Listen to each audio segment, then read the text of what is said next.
జమున, పుల్లయ్య వీళ్ళిద్దరూ మంచితనానికి పెట్టింది పేరు. వీళ్ళు చాలా పేదవాళ్ళు. వీళ్ళిద్దరికి తల్లి అనే ఒక 6 సంవత్సరాల పాప ఉంది. వీళ్ళు ఊరికి దూరంగా అడవికి దగ్గరగా ఉన్న ఒక మట్టి ఇంట్లో నివసిస్తున్నారు. జమున ఒక రోజు ఉదయం తన మంచినీళ్ల కోసం దగ్గరలో ఉన్న నది దగ్గరికి వెళ్తుండగా తన ఇంటి ముందు ఉన్న ఒక పెద్ద చెట్టు కింద ముగ్గురు వ్యక్తులు కూర్చుని ఉండడం చూస్తుంది. వాళ్ళ ముగ్గురు చూడటానికి ఒకేలాగా ఉన్నారు. వాళ్ళు వేసుకున్న దుస్తులు సూర్యుడు వెలుగుని తలపిస్తున్నాయి. ఒకరు బ్లూ, మరొకరు గ్రీన్, ఇంకొకరు పర్పుల్ కలర్. అలాగే వాళ్ళు చాలా పెద్ద గడ్డం పెంచుకొని ఉన్నారు. వాళ్ళ కళ్ళని చూస్తే మానవులెవరికి అందనంత జ్ఞానం వాళ్ళ కళ్ళల్లో నిండిపోయి ఉన్నదా అన్నంతగా మెరుస్తున్నాయి. జమున వాళ్ళ దగ్గరికి వెళ్లి పలకరిస్తాది. మీరు ఎక్కడి నుండి వచ్చారు, ఎప్పుడు వచ్చారో నాకు తెలియదు. నాకు తెలిసి మీరు ప్రయాణం చేసి చాలా అలసిపోయి ఆకలితో ఉండుంటారు. మీకు ఏమైనా తినడానికి పెట్టమంటారా అని అడుగుతుంది. దానికి వాళ్ళ ముగ్గురు ఇలా అడుగుతారు, మీ భర్త ఇంట్లోనే ఉన్నారా అని. సమాధానంగా జమున ఇలా అంటుంది, లేదు, తను పనికి వెళ్లారు అని. అయితే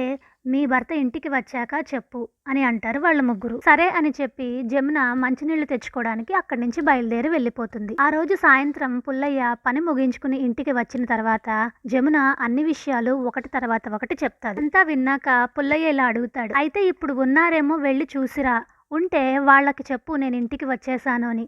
అలాగే భోజనానికి రమ్మని కూడా చెప్పు అంటాడు. జమున వెంటనే ఇంటి బయటికి వచ్చి చూస్తాది. వాళ్ళు అక్కడే ప్రశాంతంగా కూర్చొని ఉంటారు. జమున వాళ్ళ దగ్గరికి వెళ్లి, మా భర్త ఇంటికి వచ్చేసారు, మీరిప్పుడు వచ్చి భోజనం చెయ్యండి మాతో పాటు కలిసి అని మర్యాదగా పిలుస్తుంది. కానీ ఆ ముగ్గురు, మేము రావాలి అంటే నువ్వు మా షరతు వినాలి. అది విన్న తర్వాత నువ్వే నిర్ణయించుకుని చెప్పు, మేము రావాలా వద్దా అని అంటారు. స్టోరీ బాగుంది కదా ఫ్రెండ్స్? తొందరగా గెస్ చేసి నాకు కామెంట్ రూపంలో చెప్పండి, వాళ్ళ ముగ్గురు లోపలికి వచ్చారా రాలేదా. అలాగే ఒక లైక్ అండ్ సబ్స్క్రైబ్ కూడా చేసేయండి. వాళ్ళు దానికి సమాధానంగా ఇలా అంటారు, మేము ముగ్గురం కలిసి ఒకేసారి ఇంట్లోకి రాము అని. అప్పుడు జమున అడుగుతుంది, ఎందుకు రారు మీరు అలాగా అని ఆశ్చర్యంగా. దానికి సమాధానంగా గ్రీన్ కలర్ డ్రెస్ వేసుకున్న అతను ఇలా చెప్తారు, నా పేరు వెల్త్. అలానే పర్పుల్ కలర్ డ్రెస్ వేసుకున్న అతని పేరు సక్సెస్. అలానే బ్లూ కలర్ డ్రెస్ వేసుకున్న అతని పేరు ప్రేమ. లవ్ ఇలా చెప్తాడు, ఇప్పుడు నీ భర్త దగ్గరికి వెళ్ళి ఇక్కడ జరిగిందంతా చెప్పు, అలాగే మా పేర్లు కూడా చెప్పు. అప్పుడు మీరిద్దరూ కలిసి నిర్ణయించుకోండి మా ముగ్గురులో ఎవరు లోపలికి రావాలి అనేది. జమునకి అయోమయంగా ఆశ్చర్యంగా ఉంటుంది ఇదంతా. కానీ క్షణం కూడా ఆలస్యం చేయకుండా వెంటనే పుల్లయ్య దగ్గరికి పరిగెట్టుకుని వెళ్తుంది. వెళ్ళి మొత్తం జరిగిందంతా చెప్తుంది. పుల్లయ్య కూడా చాలా ఆశ్చర్యంగా గట్టిగా నవ్వుతాడు, ఏంటి ఇదంతా నిజమేనా అని. సరే అయితే మనకి ఎవరిని లోపలికి రావాలి అనేది చూస్ చేసుకోవచ్చు కదా, కాబట్టి మనము వెల్త్ని లోపలికి రమ్మందాము అంటాడు.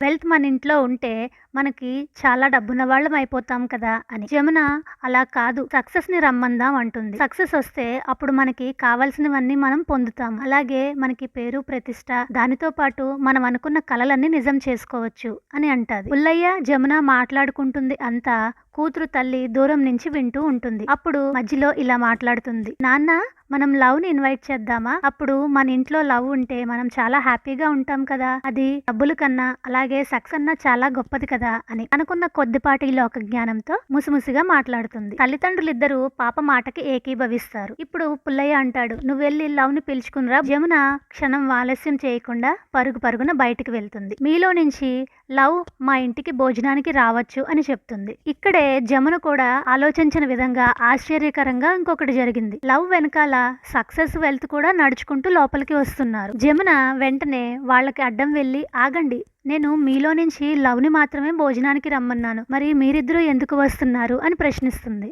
ముగ్గురు ఏకకంఠంతో మాట్లాడతారు, నువ్వు వెల్త్ ని గాని సక్సెస్ ని గాని పిలిచి ఉంటే మిగిలిన ఇద్దరు వచ్చి ఉండేవాళ్ళం కాదు. కానీ నువ్వు లవ్ ని రమ్మని చెప్పావు. లవ్ ఎక్కడైతే ఉంటుందో సక్సెస్ వెల్త్ అవి కూడా వెన్నంటే ఉంటాయి. అందుకోసమే మేమిద్దరం కూడా లవ్ తో పాటు ఇంట్లోకి వస్తున్నాము అని సమాధానం చెప్తారు. లవ్ జమునతో ఇలా చెప్తాడు, ట్రూ వెల్త్ అంటే బంగారము డబ్బు అని కాదు, అలాగే ట్రూ సక్సెస్ అంటే కూడా పేరు ప్రతిష్ట అని కాదు. అవి మనం పంచే ప్రేమతో కలిసి ఉంటాయి, చూపించే దయాగుణంలో ఉంటాయి, అలానే మనం పంచే సంతోషంలోనూ ఉంటాయి. జమున మనసు పట్టలేనంత సంతోషంతో నిండిపోయి ఉంటుంది. తను తన ఇంటి తలుపులు పెద్దగా తెరుస్తుంది. లవ్, వెల్త్, సక్సెస్ అలాగే ముగ్గురు కలిసి లోపలికి వస్తారు. లోపల నుండి పుల్లయ్య అలాగే తల్లి ఇద్దరు చాలా సంతోషంగా వాళ్ళని ఇన్వైట్ చేస్తారు. ఆ రోజు నుండి ఆ ఇల్లు అంతా ఎప్పుడు సంతోషంగా ప్రేమతో నిండిపోయి ఉంటుంది. వాళ్ళ ఇంట్లో లవ్ ఉండటం వల్ల వెల్త్ అండ్ సక్సెస్ వాళ్ళని ఎప్పుడూ విడిచి వెళ్ళలేదు. పుల్లయ్య ఫ్యామిలీ నేర్చుకున్నది ఏమిటంటే, లవ్ ఉంటే, లవ్ ని ఇంట్లో నింపితే